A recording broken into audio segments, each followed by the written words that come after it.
بسم الله الرحمن الرحيم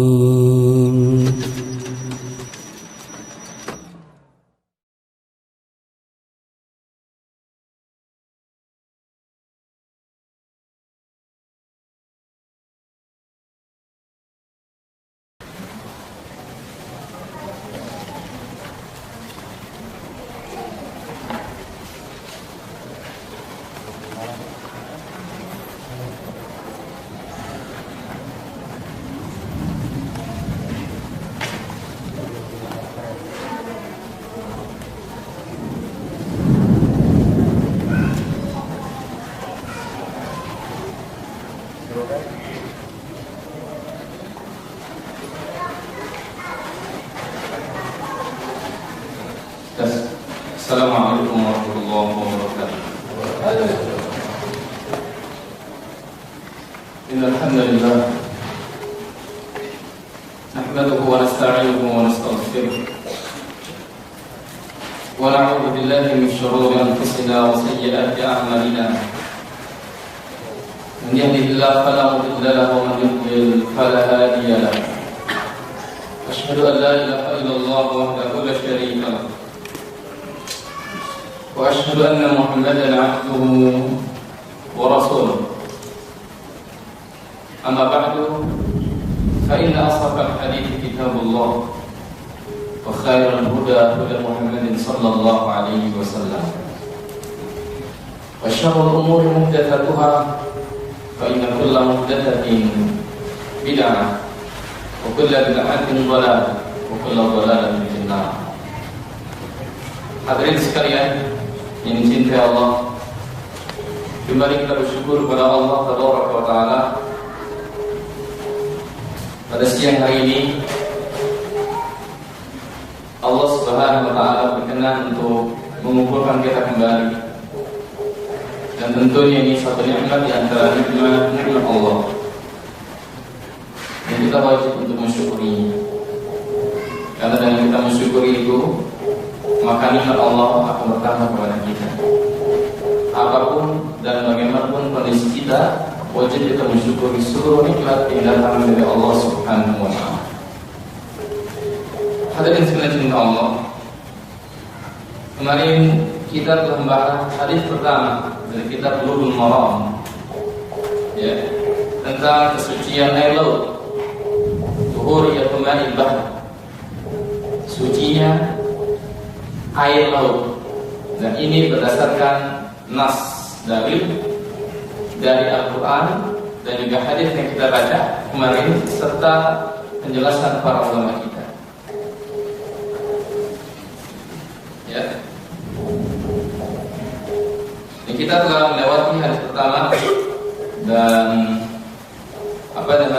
setiap hadis kita berusaha untuk membahasnya dengan maksimal dan kita ambil faedahnya. Jadi hadis ini disebutkan oleh Al-Hafidz Ibnu Hajar rahimahullah taala dalam kitabnya Bulughul Maram, dan tentunya itu juga berdasarkan penjelasan para ulama rahimahullah taala. Sekarang kita akan masuk hadis kedua.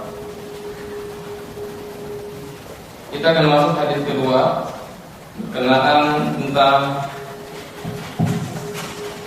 al-aslu fil ma'i thahara. Hukum asal air adalah suci. Ini hadis kedua yang dibawakan oleh Imam Ibnu Hajar rahimahullahu ta'ala. Saya harapkan ada suara yang baca hadis. Silakan. Bismillahirrahmanirrahim. Alhamdulillah wassalatu wassalamu ala Rasulillah. Allahumma anfa'na bima 'allamtana wa 'allimna ma yanfa'una wa zidna 'ilman. Al-hadits ats-tsani wa 'an Abi Sa'id Al-Khudri radhiyallahu anhu qala qala Rasulullah sallallahu alaihi wasallam innal ma'a tahurun la yunajjisuhu syai'un. Akhrajahu al-thalathatu wa sahahahu Ahmad. Dari Abu Sa'id Al-Khudri radhiyallahu anhu berkata, Rasulullah sallallahu alaihi wasallam bersabda, sesungguhnya air itu suci dan mensucikan. Tak ada sesuatu pun yang membuatnya najis, dikeluarkan oleh yang tidak dan disahihkan oleh Imam Ahmad. Nah, hadis selanjutnya, hadis nomor 3 lanjut. Al-haditsul tsalits wa Abi Umamah al-Bahili radhiyallahu anhu qala Rasulullah sallallahu alaihi wasallam innal ma'a la yunajjisuhu syai'un illa ma ghalaba ala rihi wa ta'mihi wa lawnihi akhrajahu Ibnu Majah wa dha'afahu Abu Hatim. Dari Abu Umamah al-Bahili radhiyallahu anhu berkata bahwasanya Rasulullah sallallahu alaihi wasallam bersabda, sesungguhnya air itu tidak ada sesuatu pun yang menajiskannya kecuali ada sesuatu yang dapat merubah bau, rasa dan warnanya. Dikeluarkan oleh Ibnu Majah dan didhaifkan oleh Abu Hatim. Tuliskan Pak. Al-hadits ar-rabi' walil Baihaqi al-ma'u tahurun. Al-ma'u tahurun. Gimana lafaznya itu? Al-ma'u tahurun. Tahurun atau tahurun? Tahurun. Al-ma'u tahurun. Tahurun. Iya. Dalam kitab yang ini tahir atau tahur?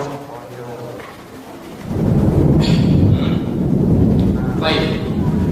Dalam kitab Fathul Jalal wal Ikram, di sini tertulis al-ma'u tahurun.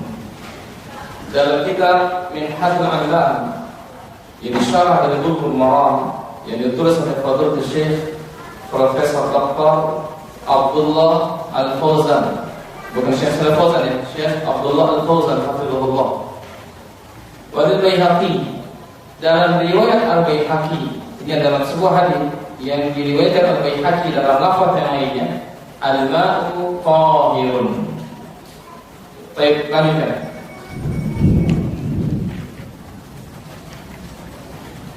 Al-ma'u tahirun illa in taghayyara rihuhu aw ta'muhu aw lawnuhu bi najasatin tahdhu fihi.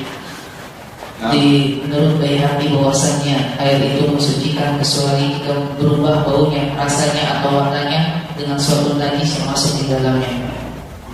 Nah, jazakumullah khairan. Baik, ikhwan a'azzallahu iyyakum. Hadis kedua ini dan hadis ketiga serta keempat ini memiliki hubungan yang sangat erat.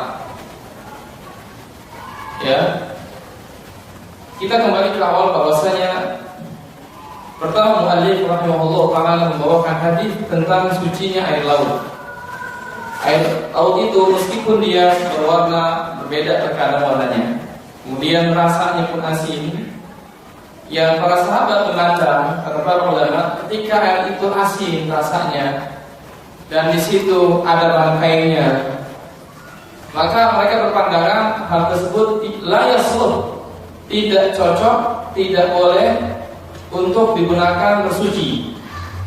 Karena melihat air yang di laut itu berbeda dengan air yang biasa dipakai oleh kita yang bukan dari laut, seperti air hujan, air sumur dan sebagainya. Tapi kaidah mengatakan ketika itu memang Allah Subhanahu wa taala ciptakan berdasarkan asalnya seperti itu.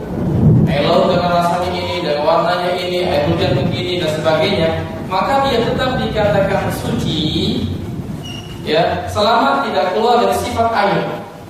Selama tidak keluar dari sifat air, nanti disebutkan oleh hadis Abu Umamah al-Bahili.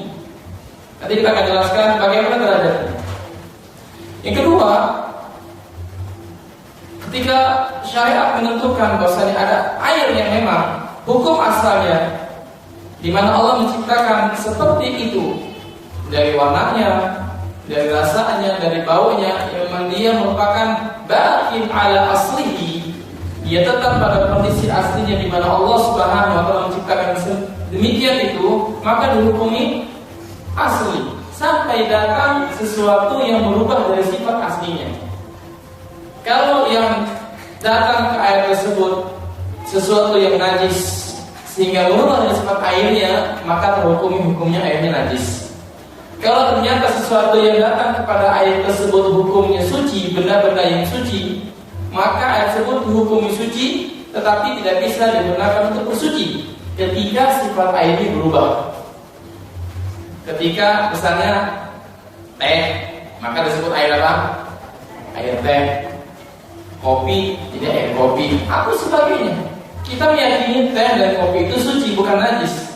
Tapi ketika air tersebut telah dicampur dengan sesuatu yang suci dan merubah sifat airnya, maka kita katakan air itu tidak lagi digunakan untuk bersuci. Artinya nggak bisa kita gunakan ibadah kepada Allah Subhanahu wa Ta'ala. Ya. Oleh karena itu, ikhwan azza wa yakum, hadis kedua dan ketiga ini menegaskan kepada kita tentang apabila air itu, saya bicara secara global, apabila air itu kemasukan sesuatu yang najis dan merubah sifat air itu, ya apakah warnanya, rasanya dan baunya berubah dengan sesuatu yang najis, maka air itu dihukumi air apa? Air yang najis. Ketika sesuatu itu suci campur dalam air, maka air itu nggak jadi najis, tapi dia bercampur dengan sesuatu yang suci. Meskipun demikian tidak bisa digunakan untuk bersuci kalau berubah sifat airnya. Kalau berubah sifat airnya, bisa dipahami? Ya, ini kaitannya dengan bagian pertama. Sehingga di sini para ulama menyebutkan hukumnya hukmul ma'i idza laqathu najasatun. Hukum air apabila bercampur dengan sesuatu yang najis. Ya, karena kita berkeyakinan hukum air itu apa? Suci. Selama memang Allah ciptakan dengan kondisinya seperti itu. Ya.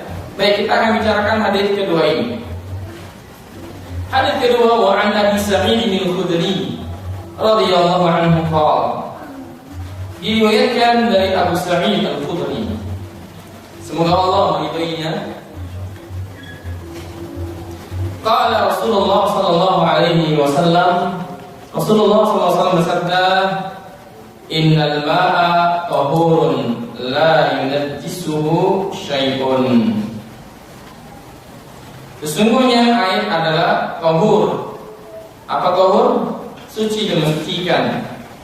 Tidaklah sesuatu itu bisa menjadikan air itu najis. La yunajjisuhu syai'un. Tidak ada sesuatu apapun juga yang bisa menajiskan air. Berarti air itu baik sedikit maupun banyak, ya, hukum asalnya tidak bisa menajiskan air tersebut apabila ada sesuatu yang mengenainya. Tetapi hadis ini sifatnya kan umum, ya. Lalu gimana dengan hadis yang setelahnya? Apabila ada sesuatu yang najis masuk ke dalam air tersebut lalu berubah sifat airnya, maka dikatakan airnya air najis. Tapi hukum asal air itu suci dan mensucikan. Kita bahas tadi pertama ini, subhanallah wa iyyakum. Kita akan bahas dari beberapa hal. Pertama, rawi hadis. Kita mengenal sahabat ini perkara yang sangat mengagumkan kita.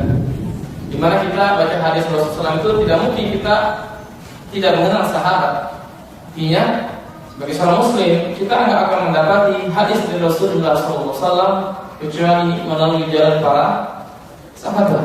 Sehingga kita mengenal mereka meskipun hanya sekedar pengenalan, bukan sekedar nama, tapi kita melihat bagaimana sepak terjang beliau meskipun dengan sirah yang sebentar sedikit. Nama Abu Sa'id al-Khudri adalah Sa'ad bin Malik bin Sinan al-Khudri al-Ansari al-Khazraji. Ya, beliau berasal dari suku Ansar.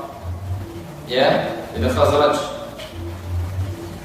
Disebut al-Khudri kata para ulama karena dinisbahkan, karena beliau berasal dari tempat namanya Al-Khudrah, salah satu perkampungan di antara perkampungan kaum Ansar.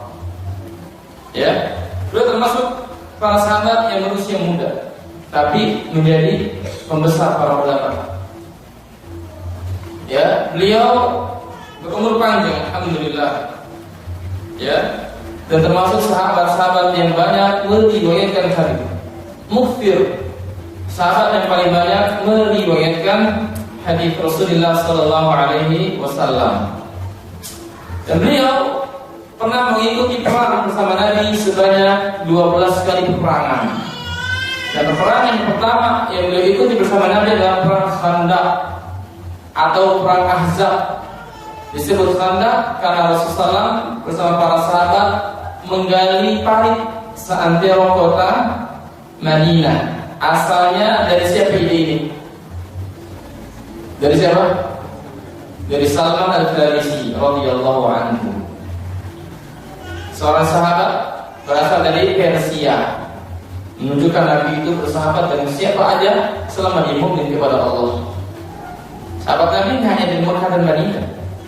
Dari Persia, dari Ethiopia Bilal, dari Romawi Suhaib Ar-Rumi yang meriwayatkan hadis dari Sahih Muslim, "Ajaban li amril mu'min, inna amrahu kullahu lahu khair, wa laysa dzalika illa lil mu'min." Ini Suhaib Ar-Rumi dari Romawi radhiyallahu ta'ala anhu.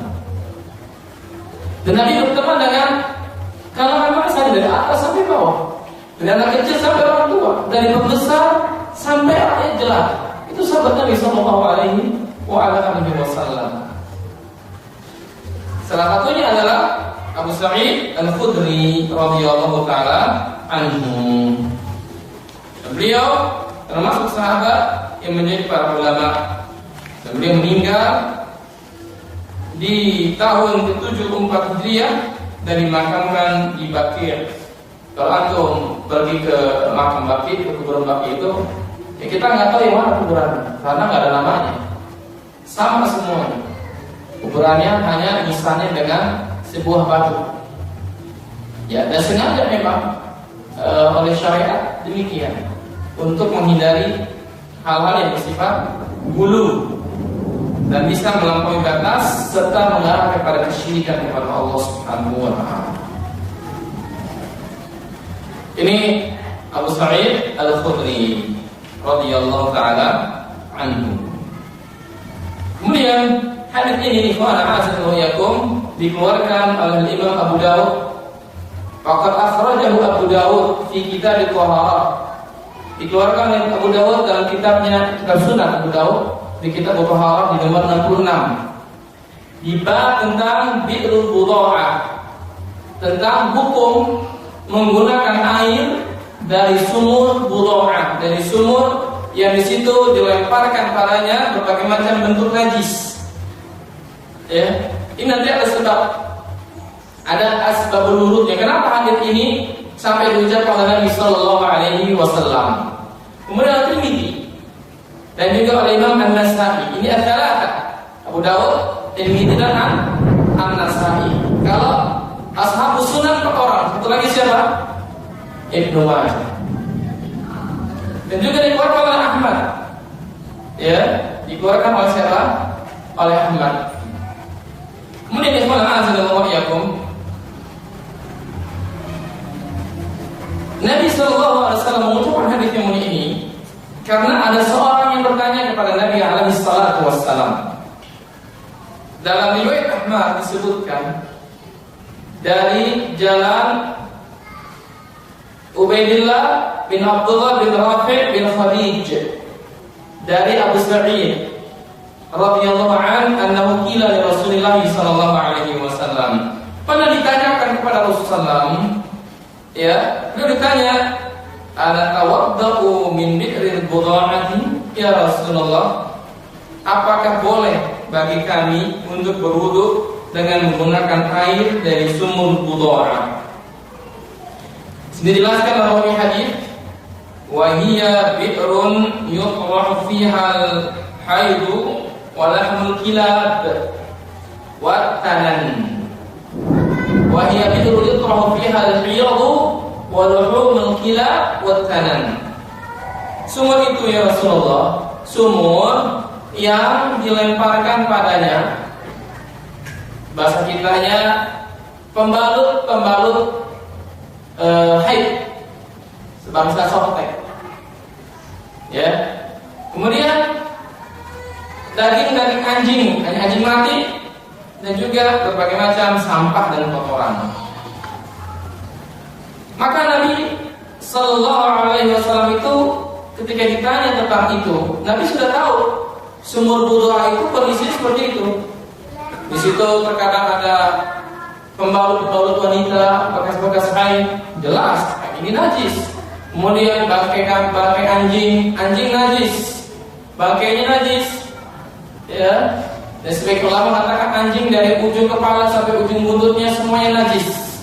Syekh Al-Utsaimin di kitabnya Syarah Bulughul Maram dan juga Syarah Riyadhus Shalihin menyebutkan anjing walaupun dimandikan dengan air 7 laut dan air 7 langit tidak akan menghilangkan sifat najisnya. Ini memang khilaf tentang anjing itu. Apakah anjing semuanya najis atau hanya air liurnya saja? Ya. Kemudian di situ juga ada berbagai macam kotoran. Maka di saat Nabi ditanya dan telah mengetahui kondisi sumur budu'a, Nabi mengatakan sallallahu alaihi wasallam, al-ma'u tahurun la yunajjisuhu syai'un. Air itu suci dan tidaklah ada sesuatu yang bisa menjadikan air itu najis. Jadi ikhwan azza wa yakum, dari sini kita bisa ambil faedah bahwasanya mengetahui asbabul wudu, sebab-sebab Nabi itu bersabda, sebab-sebab hadis itu diucapkan Nabi SAW itu untuk membantu pemahaman kita. Apakah air itu, khususnya bab ini, dia menjadi najis karena dia ada di tempat yang najis, ya, atau air itu najis di saat datangnya sesuatu yang sifatnya najis. Ini kan sumur budu'a, ya kan? Dan sumur itu adalah sumur di mana manusia itu, orang itu terlemparnya atau adanya bekas-bekas haid, pembalut wanita. Kemudian ada bangkai, ada sampah, ada kotoran. Apakah air itu jadi najis ketika adanya hal demikian?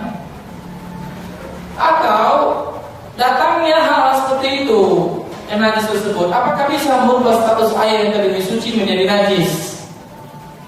Hadis ini tidak bisa dipahami hanya dengan hadis seperti ini saja, tanpa kita melihat hadis setelahnya. Hadis riwayat Abu Umamah Al-Bahili ini keluarkan oleh yang lainnya, oleh Umar dan sebagainya, kan? Kata Abu Umamah, qala Rasulullah SAW, innal ma'a la yunajjisuhu syai'un. Sesungguhnya air itu tidak ada yang bisa menjadikannya najis, sesuatu apapun juga. Illa ma ghalaba 'alaihi rihihi wa ta'mihi wa launihi. Kecuali apabila berubah dari rih, baunya, ta'm, rasanya, dan juga warnanya. Berarti kalau air itu berada di tempat yang memang ada sumber najisnya, ya, atau air itu asalnya suci lalu kedatangan sesuatu yang najis dan berubah dari hukum asal airnya kepada sesuatu yang lain, warnanya beda, rasanya beda, baunya juga beda, barulah air itu kita hukumi berbeda dengan hukum aslinya. Jadi hadis yang kedua ini tidak bisa kita pakai sendirian, karena hadis itu kata ulama yufassiru ba'duhu ba'dhan, saling menafsirkan satu dengan yang lainnya. Kalau kita hanya pakai hadis tentang sumur budu'a ini, air itu tidak ada sesuatu yang bisa menajiskannya, titik sampai sini. Maka kalau airnya kena najis, kemasukan najis dan berubah sifat airnya, kata Nabi, air itu nggak bisa dinajiskan. Maka kita akan salah paham tentang masalah ini. Kita mengambil sebagian hadis dan kita melupakan hadis yang lainnya. Maka ini bukan thariqah, bukan caranya ahli ilmu, bukan caranya kaum muslimin ketika menghadapi permasalahan seperti ini, ikhwan. Ya. Kemudian, ikhwan fillah azza wa yakum, bagian kedua dari hadis ini, kalimat pertanyaan para sahabat, ana tawaddo, Ana tawaddo, apakah kami boleh berwudu? Ya, pertanyaan ini masuk dalamnya pemahaman kalau boleh berwudu, boleh nggak digunakan buat mandi? Ya, karena berwudu ini untuk bersuci. Karena air yang kita gunakan untuk berwudu salihun istiqmal litahharati aidan. Maka air tersebut boleh kita gunakan untuk bersuci lainnya, seperti mandi dari janabah dan sebagainya. Paham sampai ini? Jadi tanya sahabat, ana tawaddu, apakah kami boleh berwudu dengan sumur wudu ya Rasulullah? Kalau Nabi mengatakan boleh, maka di situ ada pemahaman secara eksplisit bahwasanya berarti air dari sumur wudu juga boleh kita gunakan untuk mandi dan mencuci. Kalau wudu aja boleh, apalagi yang lainnya. Tapi Nabi tidak menjawab na'am seperti pertanyaannya dilontarkan pada air laut. Nabi katakan sallallahu alaihi wasallam, innal ma'a tahurun la yunajjisuhu syai'un. Air itu suci dan tidak ada yang bisa membuatnya najis. Selama tidak ada yang merubah sifat airnya. Berarti hadis ini sifat yang umum. Air tidak bisa dinajiskan. Lalu dikhususkan oleh hadis berikutnya bahwasanya air itu tidak bisa digunakan apabila ada yang menjadikannya najis. Di sini faedahnya kita menggunakan semua hadis dalam satu bab masalah, agar hadis yang datang kepada kita dari Rasulullah SAW itu bisa kita gunakan semuanya. Apakah dengan cara lil jam'i, menggabungkan semua riwayat, dan ini merupakan thariqah yang paling baik, atau ditarjih, dikuatkan salah satunya jikalau memang terlihat bertentangan. Jadi kalimat ana tawaddu, apakah kami boleh berwudu ya dari air tersebut ya Rasulullah?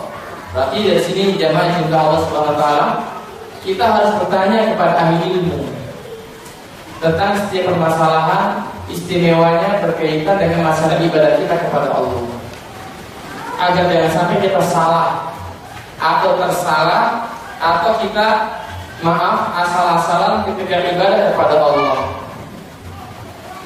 Yang kedua, kalau ada sekiranya yang membuat kita bingung, syak alias ragu untuk menggunakan sesuatu untuk ibadah kepada Allah, sebaiknya kita tanya untuk menghilangkan sifat ragu kita.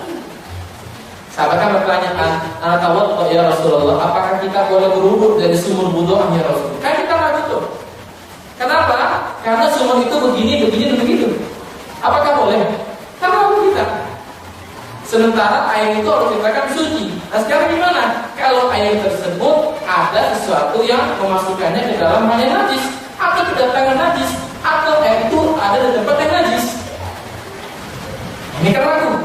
Maka kata Nabi, dak ma yaribuka ila ma la yaribuka. Tinggalkan hal yang ragu dan kerjakan apa yang tidak meragukan diri kalian. Ya. Kemudian kalimat wudu'an artinya sumur yang berisi banyak di dalamnya itu najis. Itu katanya ada hiyah, yaitu jamak dari pembalut, artinya sesuatu yang digunakan untuk membalut haid. Ya, bikasril ha wa fathil ya, hiyah al-khat allati yumsah biha damul haid. Yani kain, namanya kain yang biasa digunakan untuk menyekat atau mengelap atau menahan keluarnya darah haid. Bahasa kitanya apa? Pembalut. Mungkin zaman sekarang apa? Softtek. Ya. Nah, jangan sampai ada yang salah paham. Berarti para sahabat jorok, Pak Ustaz. Ya. Berarti para sahabat Nabi orang yang jorok, khususnya kaum wanita. Biasanya kalau habis haid melempar ada ke sumur. Oh enggak. Ya, kita lihat penjelasan para ulama. Wala yanbaghi an yadhunna anna as-sahabata radhiyallahu anhum wa hum yaf'aluna dzalika 'amdan ma'izzatil ma'i fi jiladihim.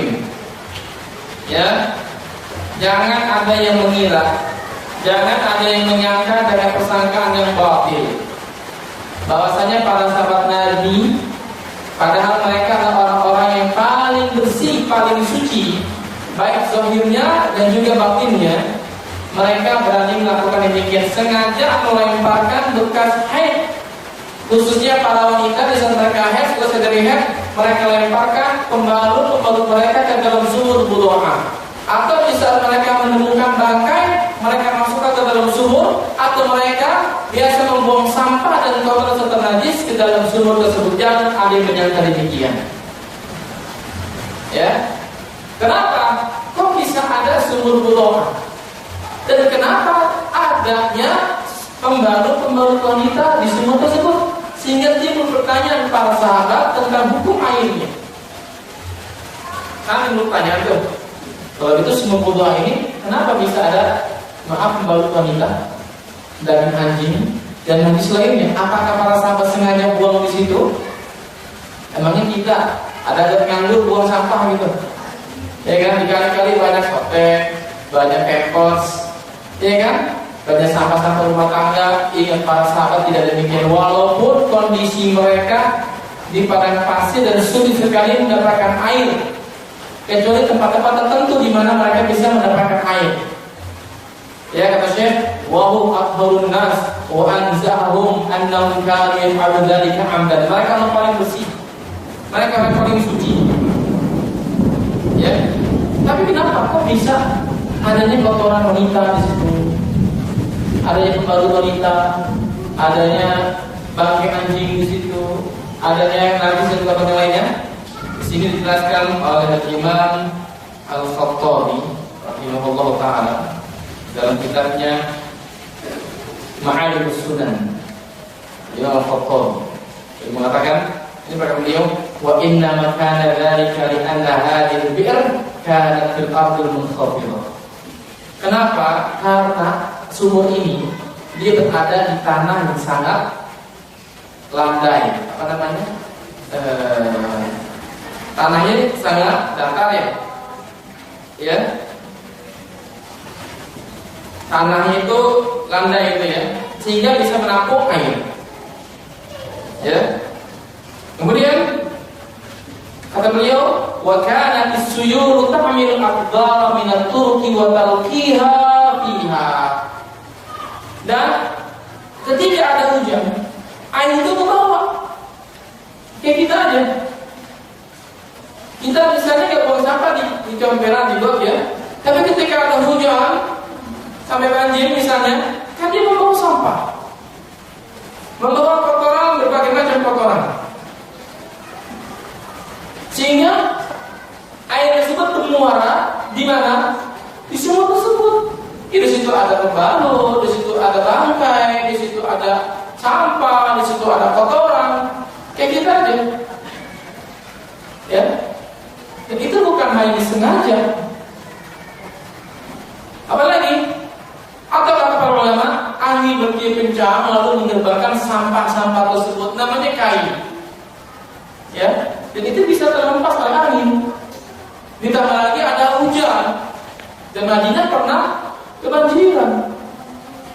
Nabi pernah kebanjiran. Nabi lagi khutbah, ya Rasulullah, halakatil bahai. Ya Rasulullah, hewan-hewan ternak kami mati karena musim kemarau. Ya, berdoa kepada Allah sekiranya Allah SWT turunkan hujan. Maka Nabi angkat tangan, lagi khutbah, minta turun hujan, menunjukkan sholat istisqa boleh tanpa sholat langsung doa. Angkat tangan tinggi-tinggi sampai kelihatan ketiak beliau sallallahu alaihi wasallam. Maka turun hujan selama 7 hari 7 malam, banjir nantinya. Dan lagi saat banjir bertanya, ya Rasulullah, sekarang yang hancur bukan binatang, rumah saya tenggelam, jalan-jalan becek. Maka berdoa kepada Allah agar turunkan hujan ini di sekitar lembah-lembah kami. Apa kata Nabi? Allahumma hawalna alaina. Ya Allah, turunkan hujan di lembah-lembah, di bukit-bukit, jangan di atas seluruh rumah kami ya Allah. Ya, manusia terkadang serba benar, bukan serba salah. turun di sini banjir, nggak turun hujan kering lontaran. Ya, kalau kita bersyukur pada Allah kalau turunkan hujan yang berkah. Ya, lihat, dan itu ma'ruf. 7 hari 7 malam hujan banjir Madinah.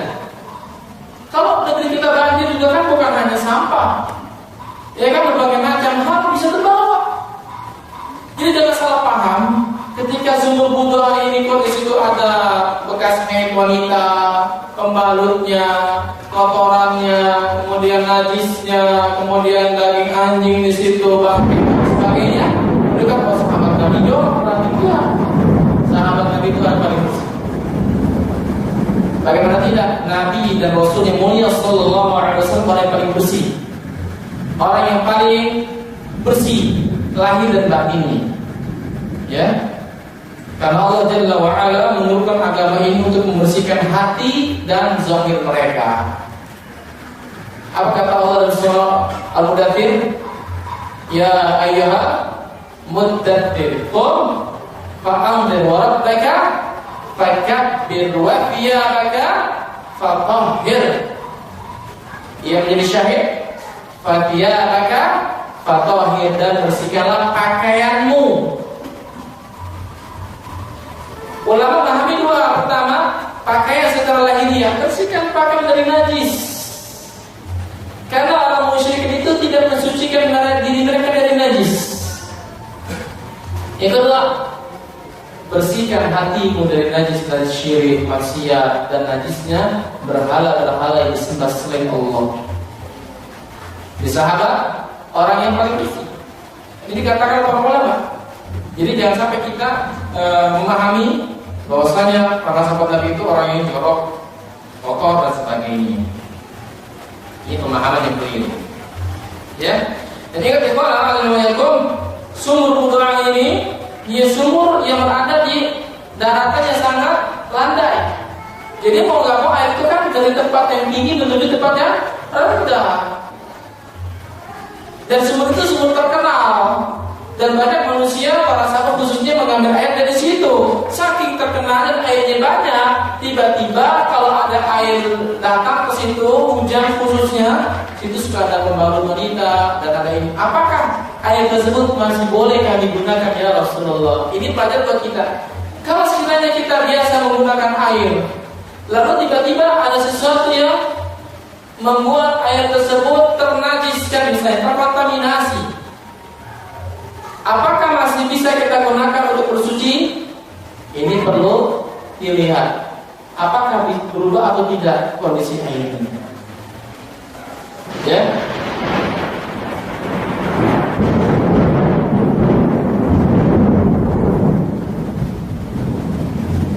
Masalah wudhu ada dua pendapat dari ulama. Ada yang mengatakan itu terekannya malaikat. Yang kedua, cambuknya malaikat yang menghalau awal ini paling kuat. Ngomong-ngomong, kalau ilmu kita kapan bergesernya elektron, ya plus dan minus ya, kalau lebih gitu deh. Tapi ini diantara kuasa Allah kata ulama, di mana malaikat menghalau hujan. Untuk mengalirkan hujan itu tugasnya malaikat Allah. Allah turunkan di sini, maka malaikat mengatur awannya agar turun di sini. Dan ini memang Allah Subhanahu wa taala. Ingat ikhwan, menurut biologi dan ilmu fisika, air hujan itu berasal dari laut kan? Padahal air itu Allah ciptakan di laut selama. Wa anzalna ilaikum minas sama'i ma'an tahura. Sehingga masalah ini adalah air hujan itu asalnya bukan dari darat tapi benar dari langit Allah turunkan. Ya, kalau dari darat, ngapain Allah turunkan hujan dari langit? Ini pendapat para ulama dan tanya kita di kitab tafsir. Wallahu a'lam.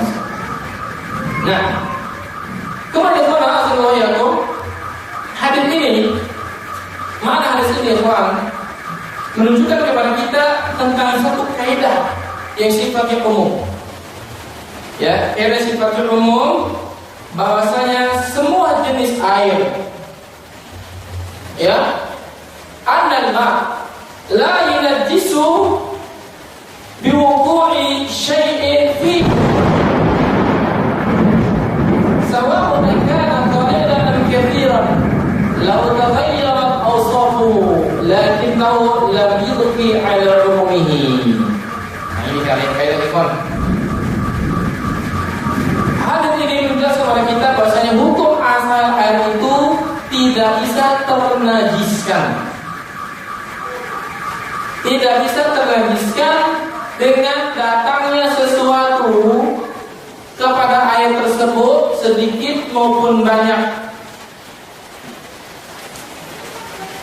Apakah sesuatu itu sifatnya najis atau tidak? Selama tidak berubah dari sifat airnya. Ikhwan, perhatikan. Ini air. Punya air segini. Ya. Kalau ada sesuatu yang masuk ke dalam air tersebut, sedikit maupun banyak, apakah air ini banyak atau sedikit? Airnya sedikit atau banyak? Atau masuknya sesuatu ke dalam air tersebut sedikit atau banyak? Selama tidak menjadikan air ini berubah dari sifat aslinya, maka tetap dihukumnya air apa? Suci. Walaupun itu najis yang berjatuhan, ada najis masuk mari. Ya, sedikit. Air ini juga sedikit. Ini air sedikit atau banyak? Hah? Sedikit kan? Ada sesuatu yang masuk ke dalam air tersebut, suci atau najis. Ketika benda yang suci atau sesuatu yang najis itu masuk ke dalam air dan tidak merubah sifat airnya, maka tetap kita hukumi air suci dan mensucikan. Ini kaidah umum. Ya, ini kaidah umum. Ya. Kemudian teman, kaidah yang umum ini dikhususkan, ditakyid, dipersempit maknanya dengan hadis yang akan kita bahas, hadis ketiga dan keempat, tentang hadis air yang menegaskan air itu suci selama tidak ada yang menajiskannya, tidak berubah dari rasanya, baunya dan warnanya. Berarti kalau air itu sedikit maupun banyak, ketika kemasukan najis, ternyata najis yang sedikit itu bisa merubah sifat air, ini pun jadi najis. Tapi kata ulama, ya, kan ada 3 sifat: warna, rasa, dan bau. Sementara penciuman kita terkadang beda-beda. Menurut kita, enggak, ini enggak bau najis. Menurut aku, wah, ini bau najis, Ustaz. Entah itu saya yang pilek, ya, atau bisa ada masalah, kan bisa aja. Sehingga atas kita ini Allah, begitu juga dengan bau, rasa. Atau merasakan air itu, enggak deh, masih airnya masih sama kok. Tapi untuk yang lainnya, wah ini mah udah terkontaminasi nih, airnya rasanya udah beda. Berarti kan orang memiliki standar yang berbeda. Paham? Untuk menentukan air ini sudah berubah atau tidak. Mana yang akan dipegang? Mana yang akan dipegang? Kalau rasanya, baunya, mungkin orang masih bisa berbeda. Tapi terkadang warna harus dibohongin. Oh, ini warnanya berbeda, ada kuning-kuning dikit. Tapi warna yang kuning ini kan belum tentu najis. Kalau najis ya hukumnya najis. Kalau kuning, lihat kuning kenapa? Apakah kemasukan teh atau sesuatu? Jika ulama dari 3 unsur ini, 3 sifat ini maksudnya, jika ada salah satu yang pada air, maka dia keluar dari sifat aslinya. Rasanya udah beda, baunya udah beda, warnanya juga beda. Apalagi 3-3-nya ada. Nah, ini kaidah ikhwan. Berarti air mau sedikit, mau banyak, ketika kejatuhan sesuatu baik yang najis atau tidak najis, namun air tersebut masih tetap pada kondisi awalnya, tidak berubah dari sifat aslinya, maka dihukumi airnya suci. Kalau airnya sedikit ataupun banyak, kalau dia kedatangan najis atau sesuatu yang suci dan berubah dari sifat air aslinya, maka dihukumi entah itu najis atau airnya suci tapi tidak bisa digunakan untuk bersuci. Ini kaidah umum. Ya. Nah, kemudian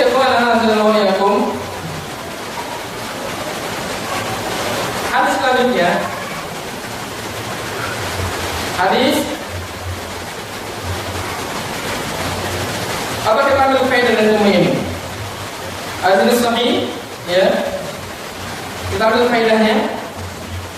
Kata Syekh Utsaimin rahimahullah, "Annal ma'a tahurun mutahhirun min kulli najasatin." Sesungguhnya air itu suci dan mensucikan dari setiap najis. Air itu suci dan bisa mensucikan dari semua bentuk najis. Misalnya najis mughalladhah, seperti najisnya anjing. Para ulama berselisih, maka saya katakan Syekh Utsaimin ini termasuk ulama yang berpendapat anjing dari semua badannya najis mughalladhah, tidak bisa disucikan meskipun kita mandiin dengan 7 laut, dengan 7 air dari langit, nggak bisa. Artinya anjing mau dimandiin tiap hari, tiap jam, tiap menit dimandiin, nggak akan bisa menghilangkan sifat najis yang ada pada anjing. Namun sebagai ulama berpendapat anjing itu yang najis hanya air liurnya. Sehingga Allah menyebutkan dalam surah Al-Maidah itu tentang hewan buruan yang ditangkap oleh seekor anjing. Pasti dong, mudharib, orang yang mengajarkan anjing itu dia pasti pegang-pegang anjing. Apa yang pegang anjing? Soalnya najis tidak mungkin. Gimana kamu mengajarkan anjing tapi dia nggak mungkin menyentuh? Kalaupun dia menyentuh teruslah paling sesekali menyentuh kan? Sementara kita nggak boleh menyentuh anjing, menyentuh sesuatu yang najis kecuali sifatnya darurah. Kedua, kalau anjing itu najis keseluruhannya, Masjid Nabawi dahulu itu sering keluar masuk anjing. Anjing itu sering masuk. Ya. Yang kedua Rasulullah Sallallahu Alaihi Wasallam itu pernah kerasukan anjing, anjingnya Hasan Hussein. Sehingga ketika itu Jibril janji mau datang, nggak jadi datang. Kenapa? Karena di bawah tempat kolong tidur Nabi ada anjingnya Hasan Hussein. Hasan Hussein main anjing kecil.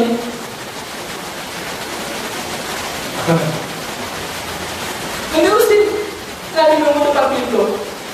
Lalu bertanya, kenapa nggak ada datang kepada saya? Sesungguhnya kami para malaikat tidak masuk ke dalam sebuah rumah yang di situ ada gambar patung dan anjing. Maka kan lihat di rumah Nabi ada apa? Ada anjing. Justru Nabi lalu bercikir dengan air. Kalau najis anjing itu najis mughalladhah, tentunya nggak cukup dipercikir, tapi diapain? Disiram, dikostek kayak kencingnya Ahobi. Yang dibodohkan masjid, kan tetapi ambil setimba air. Paham sampai sini? Jadi benar kata bahwa anjing itu yang najis apanya? Liur. Tetapi, ada tapinya. Tidak menutup kemungkinan anjing itu menjilat-jilat tubuhnya sehingga badannya terselubung dengan najis. Nah ini kita perlu hati-hati. Dari situlah para ulama menyatakan anjing itu badannya najis. Kenapa? Karena biasa menjilat-jilat dengan lidahnya. Dan lidahnya ada liurnya.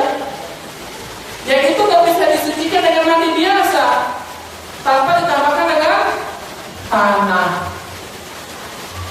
Jadi kalau orang mandi anjing sampai ke sarung anjing misalnya, walaupun dikasih minyak-minyak wangi begitu, dicium-cium wangi, tetap najisnya hilang kalau belum dimandi sama 7 tanah. Ada terlihat? Kita nggak merah anjing, alhamdulillah. Tapi kita harus tahu, karena anjing itu terkadang kita dapati, ya. Kenapa kita kadang takut sama anjing selain najis? Galak, ya kan? Tapi alhamdulillah Allah ciptakan anjing itu banyak keistimewaan. Dia bisa digunakan untuk berburu. Dan anjing itu ketika dia berburu wajib dikatakan di saat lepasnya ucapan Bismillah. Ketika anjing itu menerkam binatang berburu itu, maka anjing itu tidak akan mengeluarkan air liurnya. Kenapa? Karena dia berburu untuk tuannya bukan untuk dirinya. Itu beda. Sehingga hewan yang kita tangkap dengan hasil berburu oleh anjing itu nggak harus kita cuci dengan 7 air campur dengan tanah. Halal. Kenapa? Ini istimewanya anjing kata ulama. Ketika dimenangkan mulut itu, maka mulutnya nggak akan mengeluarkan air liur. Karena kalau dia makan liur biasanya dia makan buat diri sendiri karena saking nafsunya. Makanya hewan buruan yang anjing itu halal, nggak harus dan nggak wajib kita cuci dengan air dan 7 kali. Pertamanya dicampur dengan udah diturok. Nabi yang pertama kali dicampur dengan tanah. Ya, ini istimewanya anjing. Dan anjing disebutkan oleh Allah dalam Al-Quran surat apa? Surat apa? Al-Kahfi. Ada beberapa hewan yang disebutkan dalam surat dalam Al-Quran di antaranya anjing. Tapi jangan salah paham, berarti anjingnya asal Kahfi masuk surga atau Ustaz? Tidak ada dalil. Satu, yang masuk surga dan masuk neraka cuma manusia dan jin yang Allah siksa dan Allah kasih azab serta Allah masukkan dalam surga bagi mereka yang dapat pahala dari Allah Subhanahu wa taala. Nanti binatang semuanya Allah jadikan apa? Debu. Ya Rasulullah apa? Wa yaqulul kafir ya laitani kuntu turaba. Padahal kafir mengatakan kalau sekiranya aku jadi tanah atau debu saja. Karena mereka melihat bahwasanya hewan yang kalau dia balas kisos di akhir itu Allah jadikan debu, ya. Allah Taala. Kemudian dan air itu walaupun sedikit ini bisa digunakan untuk menghilangkan najis yang sifatnya mukhaffafah, najis yang ringan. Seperti air kencing bayi, alladzi lam ya'kul ta'ama aw baina dzalika, atau air kencing anak kecil yang belum makan apa-apa. Kalau kencing anak laki, yang lain dipercikan. Kalau kencing anak perempuan, meskipun belum makan apa-apa, ya, dicuci, dibilas dan lain. Ini membedakan antara laki-laki sama perempuan. Dari najisnya saja berbeda. Allah mengatakan walaisa dzakaru kal untha, tidak sama laki dengan perempuan. Makanya orang-orang yang menyamakan antara laki sama perempuan, kayak sekarang zaman era globalisasi, ya, zaman era globalisasi yang menyamakan antara laki perempuan ini tuh bangga. Secara fitrah laki perempuan itu beda, air kencingnya beda. Bahkan ilmu kedokteran yang saya ketahui, wallahu a'lam, saya pernah baca dan lupa dari buku apa dalam waktu sekali itu saya SMA. Itu dokter menyimpulkan bahwasanya karena dokternya Muslim, kenapa air kencing laki sama perempuan itu beda? Sehingga dalam Islam dibedakan cara mensucikannya. Karena dia keluar dari tubuh yang berbeda, dari jenis yang berbeda, dari kualitas najis yang berbeda juga. Sehingga Allah membedakan antara laki sama perempuan. Laki memiliki apa yang dimiliki perempuan, itu sebaliknya. Jadi nggak patut bagi kita untuk menyamakan laki dengan perempuan. Ya, biar Islam membedakan antara laki dan perempuan. Wasawan kana bitohara hadatha atau toharatun sabat falmahu yutahhiruha.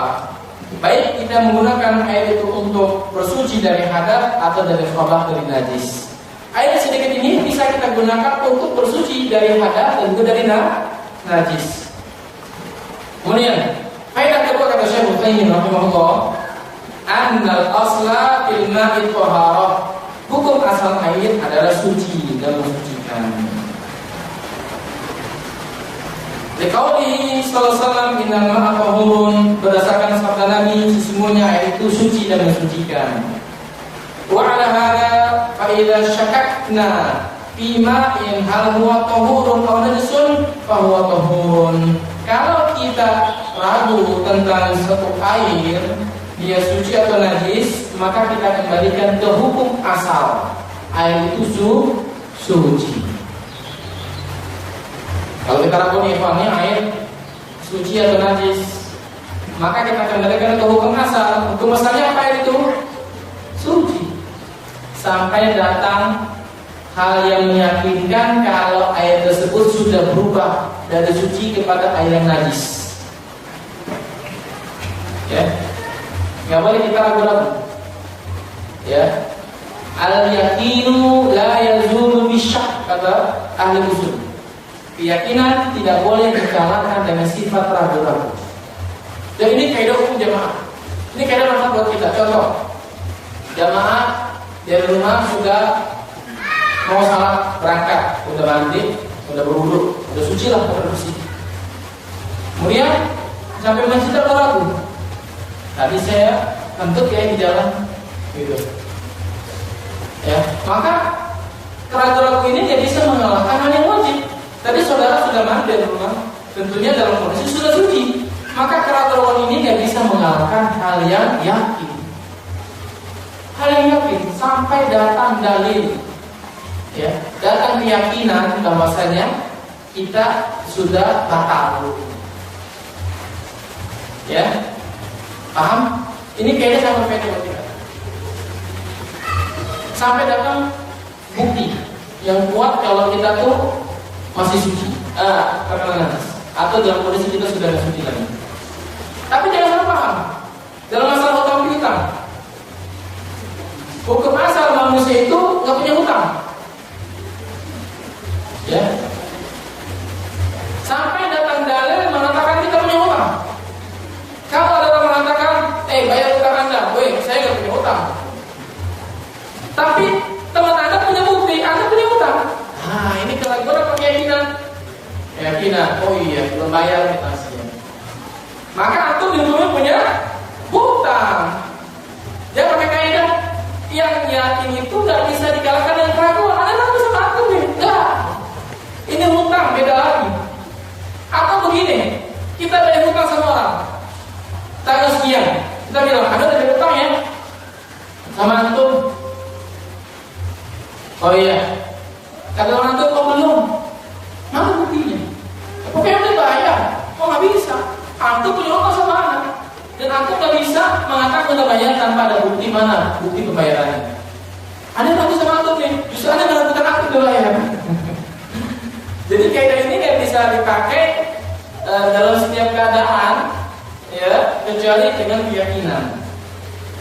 Begitu juga yang lain. Hukum asal itu suci, ya. Kalau kita ragu ini akan suci atau najis, maka kembalikan ke hukum asal. Karena hukum asalnya apa? Suci dan suci.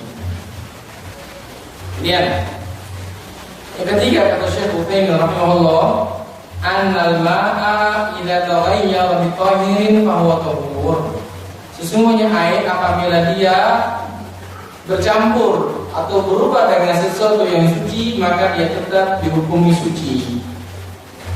Tetapi harus dipahami, kalau ternyata yang suci itu masuk ke dalam air dan mengalahkan sifat airnya, maka air itu tetap dikatakan air suci, tapi tidak bisa untuk mensucikan.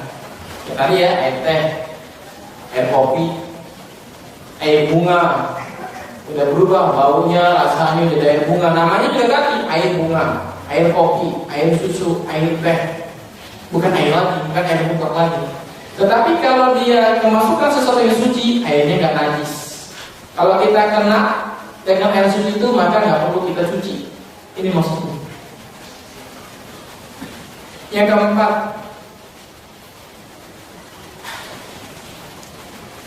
tahuriyatul ma' idza ghamasa insanu yadahu fihi ba'da qiyamihi min naumil lail. Air itu tetap suci apabila manusia itu mencelupkan tangannya setelah dia bangun dari tidur di malam hari. Kan ada sunnah Nabi SAW, kalau kita baru bangun tidur ada dua sunnah. Selain kita baca doa, ya, kita disunahkan untuk apalagi mencuci kedua tangan kita. Tapi jangan dicelupin. Dicuci tangan kita kanan kiri. Setelah itu apa? Kita ambil air, hirup air ke dalam hidung sampai ke sini al-khusyu. Al-khusyu itu artinya rongga hidung, di mana setan semalam tidur di sini. Jadi setan tidur di mana? Di lubang hidung. Yang kalau kita hirup, maka setan itu akan keluar. Ya, setan semalam tidur di mana? Di lubang hidung kita. Ini perkara yang Ustaz, apa yang muat? Jangan ada begitu. Ya, nggak mungkin Ustaz. Yang bicara ini Nabi. Nabi berbicara dengan wahyu. La yantiqu 'anil hawa in huwa illa wahyun yuha, tidak pernah berkata-kata dengan hawa nafsu. Dia berkata dari wahyu, Allah wahyukan, berarti hadis wahyu. Gimana maksudnya? Jangan tanya gimana maksudnya, gimana datangnya, gimana masuknya. Ini kekuasaan Allah. Jangankan setan bisa masuk. Ya. Oh, datang malaikat mau tanya sama kita, gimana cara nyabutnya, kita nggak tahu. Ini kekuasaan Allah Subhanahu wa Ta'ala. Nabi perintahkan kita untuk tidak. Nabi perintahkan kita untuk cuci tangan, lalu minum air ke dalam hidung. Kata Nabi Sallam, Anna Rasulullah SAW nahal qa'im min naumihi an yaghmisa yadahu fi inayhi hatta yaghsilaha thalathan.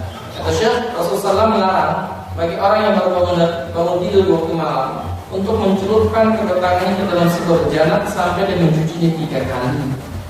Jadi ambil bejana, cuci tangan 3 kali. Kanan kiri. Para ulama berselisih, apakah itu cukup dengan berwudu atau berpisah? Artinya kita cuci tangan dulu 3 kali, baru kita berwudu. Pendapat yang paling kuat dan yang paling selamat, kita cuci tangan dulu 3 kali, lalu mengikat ke dalam hidung.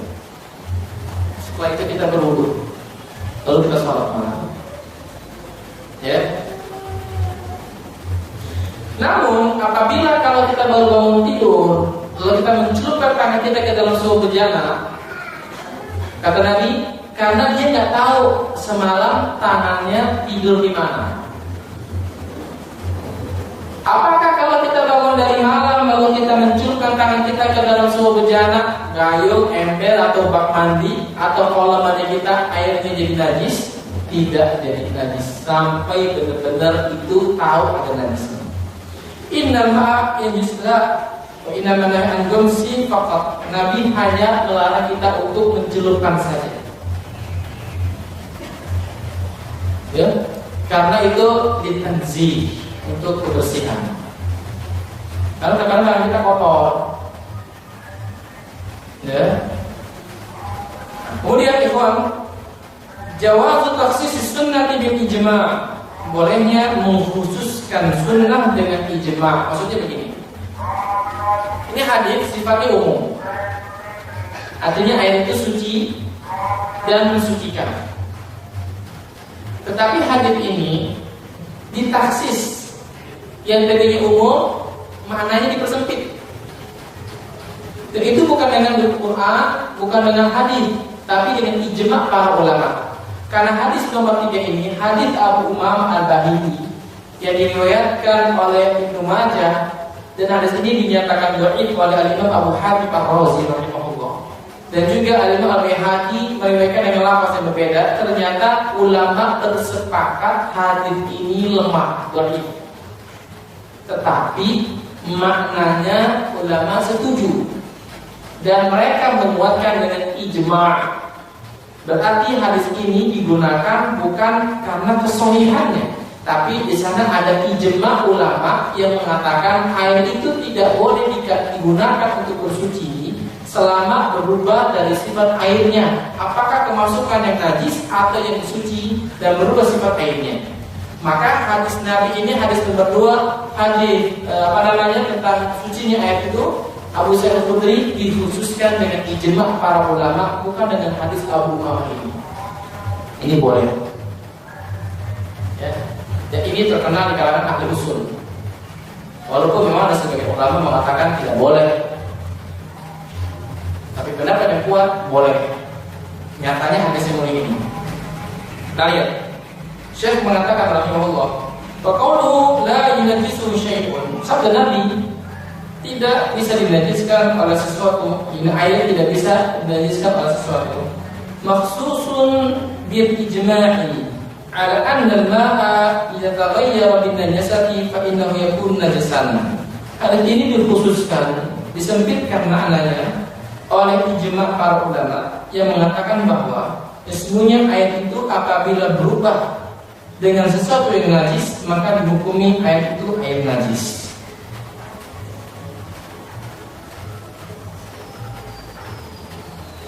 Ya, Allah Ta'ala.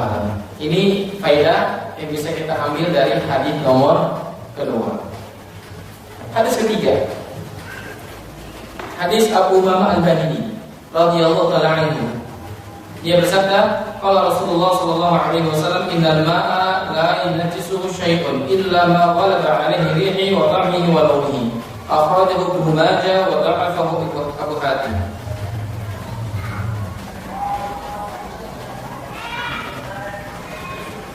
Dari Abu Umamah Al-Bahili radhiyallahu anhu berkata, Rasulullah SAW bersabda, sesungguhnya air itu suci.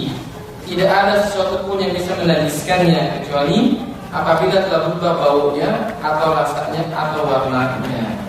Diriwayatkan oleh Ibnu Majah dan dinyatakan dhaif oleh Abu Hatim. Dan memang hadis ini dhaif. Hadisnya apa ya Pak? Dhaif. Ya.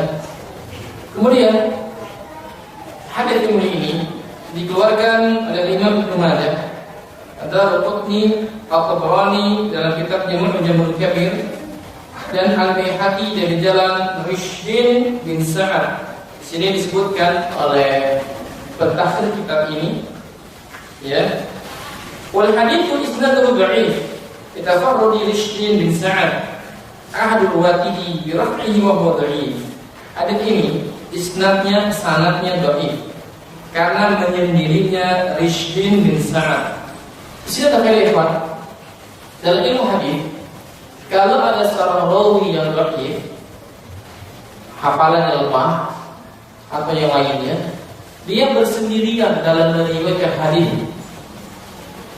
dan tidak ada satupun rawi yang membantunya, yang sama-sama meriwayatkan hadis tersebut yang menyerupai rawi ini.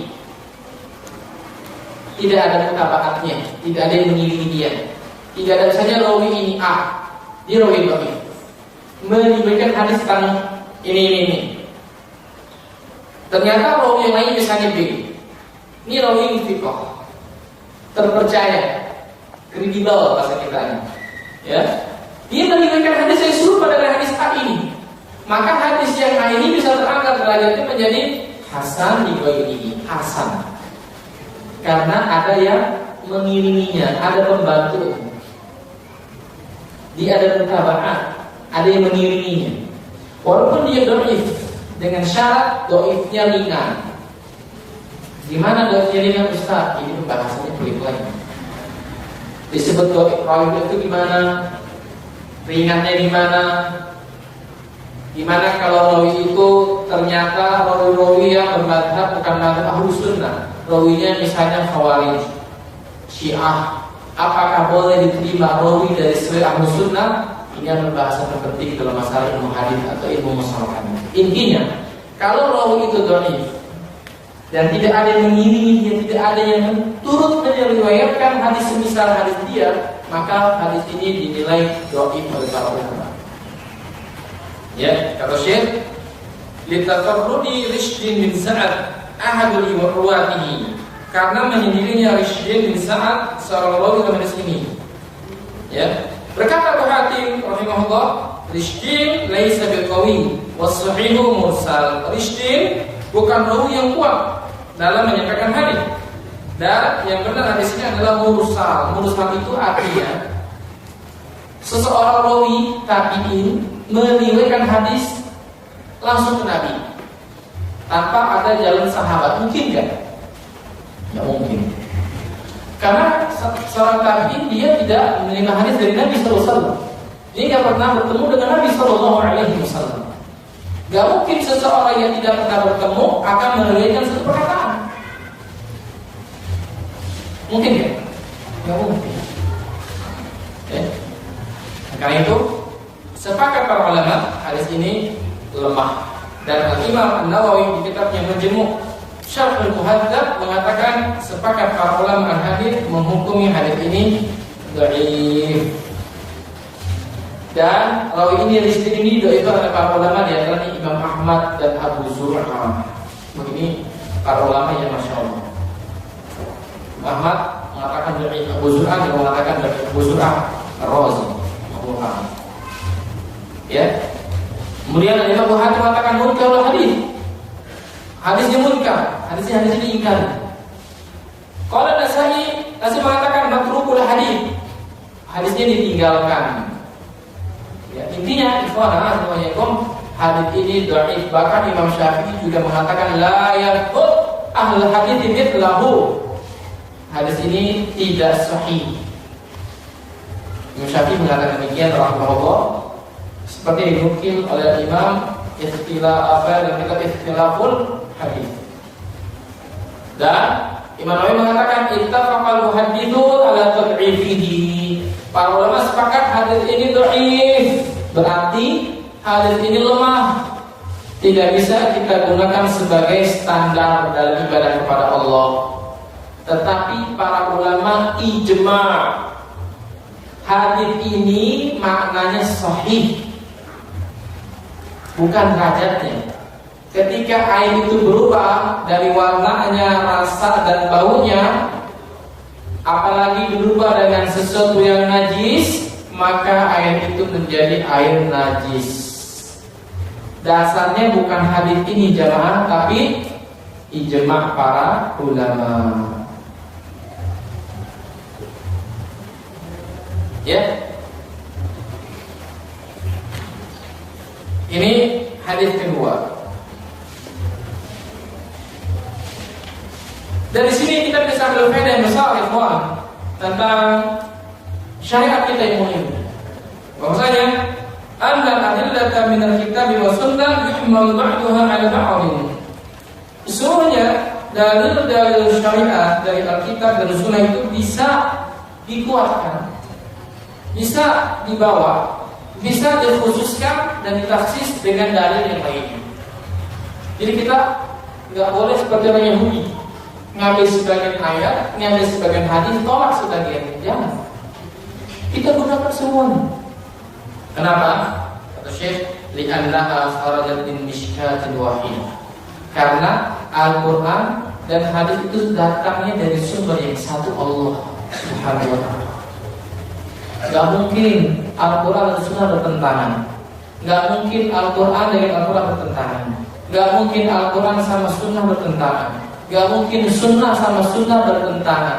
Gak mungkin Al-Quran, Sunnah dan ijma' saling bertentangan. Dan gak mungkin Al-Quran, Sunnah bertentangan dengan akal manusia. Walaupun terkadang akal tidak bisa memahami, tapi bisa menerima. Contoh, masalah-masalah lain. Ya, bagaimana surga neraka? Kan kita nggak bisa menerima, nggak bisa mencerna. Masalah azab dan nikmat kubur. Tapi kita bisa menerima. Kenapa? Karena iman kepada Allah. Ya. Kata Syekhul Islam dalam kitabnya Iqtida'us Shiratal Mustaqim, atau dalam kitabnya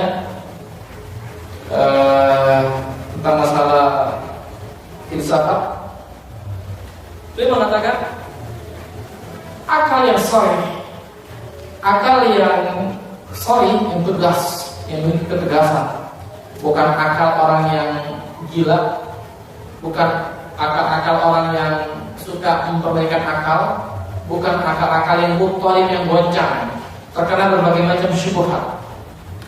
Itu bisa menerima semua nas Alkitab dan Sunnah.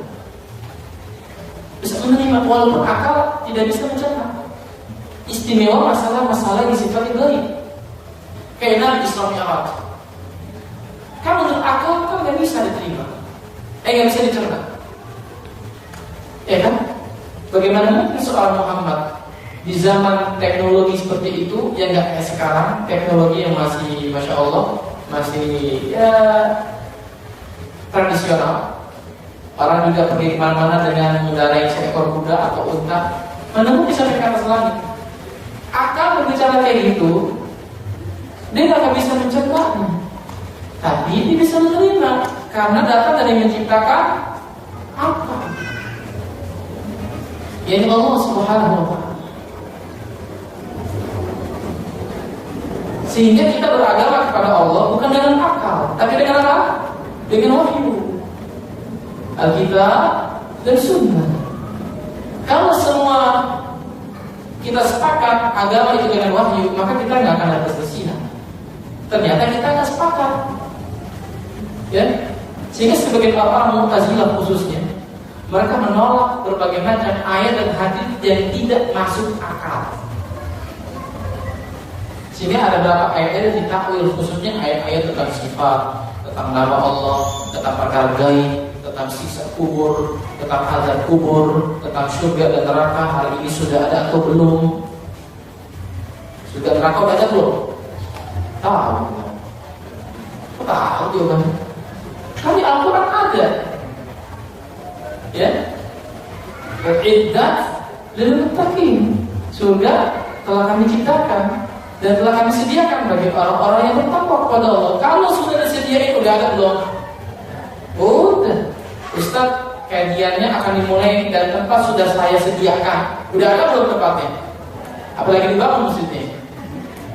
Oh, ini mau ngajarin berantem dari Jakarta. Ya kan? Nas.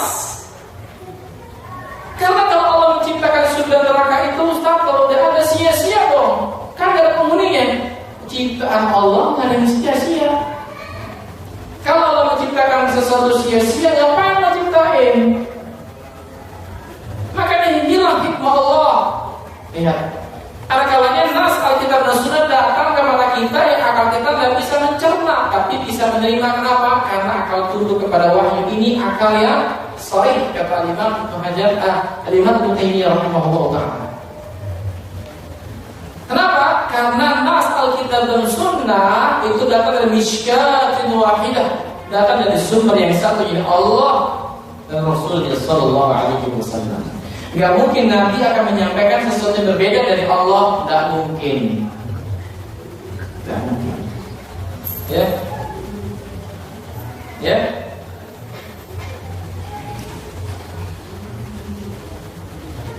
Kemudian faedah yang keempat, annal ma'a idza taghayyara ta'muhu aw launuhu aw rihuhu taghayyuran dhahiran bayyinan. Sesungguhnya apabila air itu berubah rasanya, warnanya dan baunya dengan perubahan yang jelas. Sesungguhnya apabila air itu berubah rasanya, warnanya dan baunya dengan perubahan yang jelas. Ingat yang jelas. Taghayyuran dhahiran bayyinan, yang jelas dan nyata. Intaqala minat tuhuriyati ila najasah, maka berubah dari yang suci kepada yang najis kalau yang berubahnya sesuatu yang najis. Karena semua doa tadi ada najisnya kan?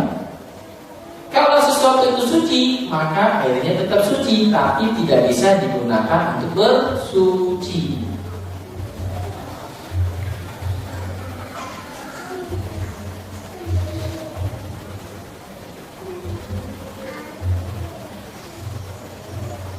Yang kelima, ikhwan, ini faedah yang biasa kita dapati dalam sehari-hari, dan ini biasa dibicarakan oleh para ahli fikih fuqaha. Bahkan di negeri kita terkenal banget masalah ini. Kata Syekh, annal ma'a yanqasimu qismaini faqat. Sesungguhnya air itu hanya terbagi menjadi dua macam. Pertama, air yang suci dan mensucikan. Yang kedua, air yang najis. Walaisa damatun qismun tsalitsun yusamma tahiran, dan tidak ada bagian yang ketiga yaitu air yang suci saja. Khilafan lima alaihi katsirun min al-fuqaha min anna al-ma'a imma tuhurun aw tahir aw najisun. Hal ini berbeda dengan pendapat sebagian para ulama yang mengatakan yang ketiga ada air yang suci dan mensucikan, air mutlak, atau air tahir, air yang suci, yang bersih, atau air yang najis.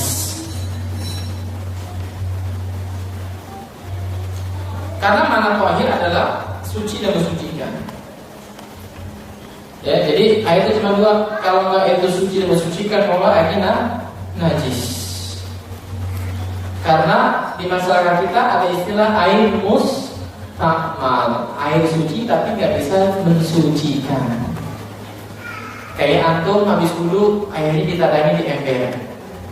Habis wudu kan sudah jatuh dari wajah, dari tangan, dari kepala, dari kaki. Apakah masih bisa digunakan untuk bersuci? Sebagian orang mengatakan itu air musta'mal Ustaz, jadi nggak bisa digunakan. Jadi kalau air tidak bisa digunakan, maka kotorannya, maka najisnya itu ke bawah dan ngumpul di situ. Maka airnya tahir suci, tapi nggak bisa digunakan untuk bersuci. Jangan salah paham dengan air yang sudah bercampur dengan sesuatu yang suci ya, dengan teh, dengan kopi, itu jelas. Ini kalau ada air yang kita gunakan habis mandi, habis berwudu, ternyata air itu ketampung lagi di ember, di bak atau di gayung, masihkah boleh kita pakai untuk bersuci? Boleh, selama sifat airnya masih ada. Sehingga Nabi sama sebagai istrinya pernah mandi jenabah bareng. Suami istri ya, istri. Boleh. Ini saya kenapa bilang kayak gini? Karena ada sebagian orang mengatakan Ustaz, kan ada larangan suami istri nggak boleh mandi bareng agar tidak saling melihat aura satu sama lain. Kata siapa? Ada hadis, iya ada hadis tapi hadis palsu. Ya, gimana nggak boleh? Sementara Allah Subhanahu wa taala menghalalkan mereka bercampur berhubungan badan. Kenapa berhubungan badan boleh mandi nggak boleh? Lebih dahsyat mana berhubungan badan mandi? Ayo, jelas berhubungan badan. Kenapa berhubungan badan boleh mandi nggak boleh? Ini dia. Berarti selama ini pemahaman masyarakat kita masih salah tentang masalah ini. Boleh, suami istri boleh mandi bareng. Sehingga dari situ ulama berkesimpulan air yang jatuh yang digunakan habis mandi junub dan masuk lagi ke bak atau ke ember karena bekas mandi boleh digunakan untuk mandi. Buktinya Nabi mandi sama Aisyah berebutan gayung. Apa mungkin airnya itu nggak jatuh lagi ke situ? Nabi nggak bilang Aisyah, kalau ada yang jatuh lagi jadi pakai Nah, Aisyah juga bilang itu, ini dicampur lagi gimana? Aisyah nggak bilang, Nabi nggak mengatakan. Maka tetap digunakan untuk itu. Itu masih bisa digunakan. Dan dia mungkin orang kalau mandi pasti airnya balik lagi, pasti gitu. Kalau ini dilarang, maka begitu berat syariat ini. Atau mandi di bak mandi, mungkin kan airnya nyipratnya nggak masuk lagi ke bak mandi? Mungkin nggak? Nggak mungkin. Pasti masuk walaupun banyak sedikit. Tapi air itu kan masih suci. Nggak jadi masalah kecuali air yang kita gunakan habis mandi itu dicampur sama air sabun, ada bekas maaf daginya, jelas kotor, nggak dipakai lagi. Ayo saya katakan demikian, ya hilang tuh syubhatnya. Karena masyarakat kita menilai demikian tanpa ada dalil. Karena hukum masalah itu apa? Suci dan mensucikan sampai datang dalil yang merubahnya. Entah dalilnya syariat atau dalilnya adalah waqi'iyah, najis atau sesuatu yang suci dan berubah dari sifat airnya. Jadi beragama ini mudah, sahul jiddan, mudah sekali. Ya, ini, insyaallah.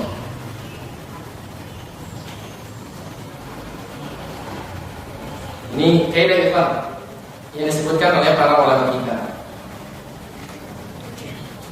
Ya, sampai di sini ada pertanyaan? Kita sampai setengah 3 ya.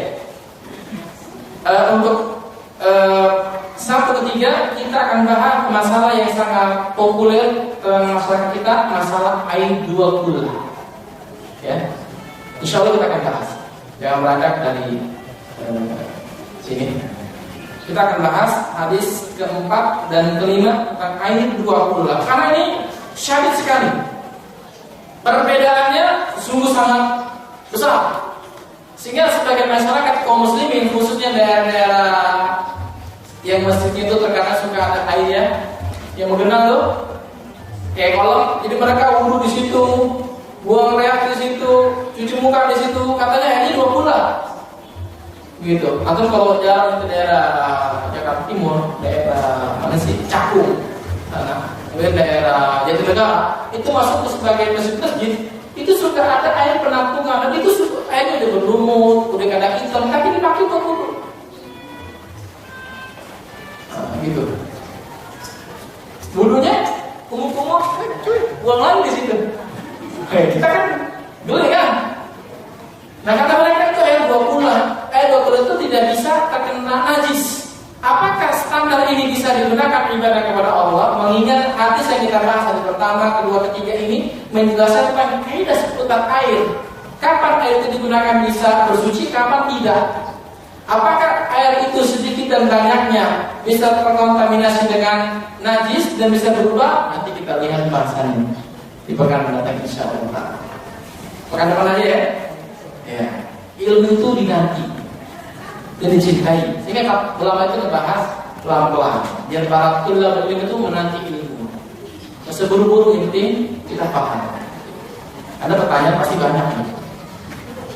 Ya, wallahu a'lam bishawab. Nanti kita sambung lagi insyaallah di pembahasan berikutnya tentang air 20. Mungkin panitia bisa ngasih judul bab air 20. 20 itu berapa sih? Ya. 20 itu berapa? Nanti kita bahas. Wallahu ta'ala. Pertanyaan?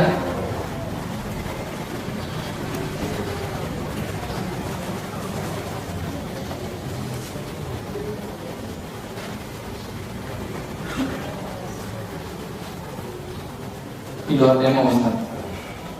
Saya berhutang dengan saya sudah selesai atau lunas kurang lebih 20 tahun. Kemudian orang yang berhutang saya menagih lagi dengan tidak ada saksi. Bagaimana dengan saya ini? Ini ada hadis khusus. Orang yang menuduh dan orang yang ini yang menuduh harus mendatangkan apa? Menuduh, Anda menyatakan punya apa? Saksi. Yang dituduh punya apa? Sumpah, demi Allah saya sudah bayar. Penyelesaian kalau ada demikian, ya sudah. Kalau antum ingin membayarnya, bayarnya. Niatkan itu untuk bersedekah. Kalau yakin sudah bayar. Karena kalau antum nggak bayar, dia tetap menagih. Dan kalau dia merasa dizalim oleh Allah, dia berdoa kepada Allah. Dan masalah ini nggak akan selesai di dunia ini. Ya. Kalau ternyata kita punya bukti yang kuat, kita sudah menandatangani, kita sudah memiliki catatan, kita sudah bayar, maka selesai urusannya. Masalahnya kita nggak punya bukti juga barangkali, atau orang itu juga nggak punya saksi. Keduanya sulit untuk menentukan mana yang paling benar. Ya kita mungkin bisa mengalah karena Allah bayar. Anggap saja itu sebagai sedekah. Kita akan jadi karena Allah Subhanahu wa taala. Allahu akbar. Assalamualaikum warahmatullahi wabarakatuh. Anda ingin bertanya Ustaz, apakah air kencing bayi yang masih asin tetapi dicampur dengan susu formula itu termasuk air? Iya, susu formula air asin bukan? Bukan, air itu air susu ibu, ya kan? Kalau susu formula air susu apa? Sapi, jadi anak siapa? Enggak ya, Fran. Tetap itu sudah makanan namanya Pak. Itu sudah makanan. Ya. Kita tanya sama dokter, kalau kita sakit belum makan apa-apa cuma ASI, ya dokter ini anak kasih obatnya setelah makan atau belum? Tapi kan belum makan. Dan dokter anak bayi yang menyusui ibunya itu dihukumi sudah makan Pak. Dokter bilang dihukumi sudah makan. Makannya apa? Kayak susu. Susu ibunya. Tapi kalau dia minum susu formula, saya katakan makanan minumannya apa? Susu formula. Walaupun ini susu emak, maka najis. Berubah dari status Allah. Karena yang dimaksud dengan air susu ini air susu ibunya selama berapa? Haulain dikamilain 2 tahun. Tapi kalau di tahun pertama ibunya nyusuin, kemudian dikasih susu formula, ia berubah statusnya. Nggak lagi dipercik, anak laki tapi dia baik dicuci. Laki dia kalau boleh makan yang lain. Ya. Anak kecil kita kan dilumbu gigi dikit aja dikasih makan yang lain. Kasih uduk. Siap tuh maknya harus dikasih uduk. Pakai gorengan lah. Ya, pada kita kan masya Allah. Assalamualaikum warahmatullahi wabarakatuh. Apa Ustaz? Saya ingin bertanya mengenai adakah hadis Rasulullah Qurbiya Jumat Kedua, apakah hukum isbat itu hanya diperuntukkan di saat sholat dan diperbolehkan asal tidak sombong? Syukran, jazakallahu khairan, wassalamualaikum warahmatullahi wabarakatuh. Yang pertama, hadis tentang sunnah qobliyah Jumat tidak ada. Mereka yang mengatakan qobliyah Jumat itu ada karena mereka berpandangan azan salat Jumat itu berapa kali? 2 kali. Sehingga adanya qobliyah Jumat. Sehingga kalau azan itu 2 kali, yakni di masa Utsman itu terjadi, dan itu azannya adalah di waktu pagi sebelum waktu sholat, kurang lebih jam 8 atau jam 9. Itu sebagian orang itu memerintahkan agar ada orang yang azan di sebagian tempat, di pasar dan sebagainya, untuk memberitahu bahwasanya itu hari Jumat, agar mereka bersiap-siap tidak larut dalam dunia perdagangan mereka. Karena maksudnya azan itu adalah iklan, pemberitahuan, maksudnya sholat, ya. Dan tersampainya sholat azan, karena kota Madinah itu penuh sesak ramai dan banyak kaum muslimin, apalagi di masa Utsman, banyak orang-orang asing masuk Islam, orang Romawi, orang Persia, orang-orang Arab gunung balik ke kota. Itu merupakan awal fitnah setelah terbunuhnya Umar bin Khattab radhiyallahu anhu. Dan banyaknya orang di kota Madinah bukan para sahabat. Ada kalau dikira apa hikmahnya Umar itu melarang para sahabat itu meninggalkan kota Madinah? Khawatir kalau timbul fitnah yang bisa dilerai. Ternyata benar. Umar itu melarang para sahabat keluar dari kota Madinah dan melarang orang asing banyak masuk ke kota Madinah. Khawatir ada fitnah yang bisa dileraikan. Pada masa Utsman para sahabat menyebar.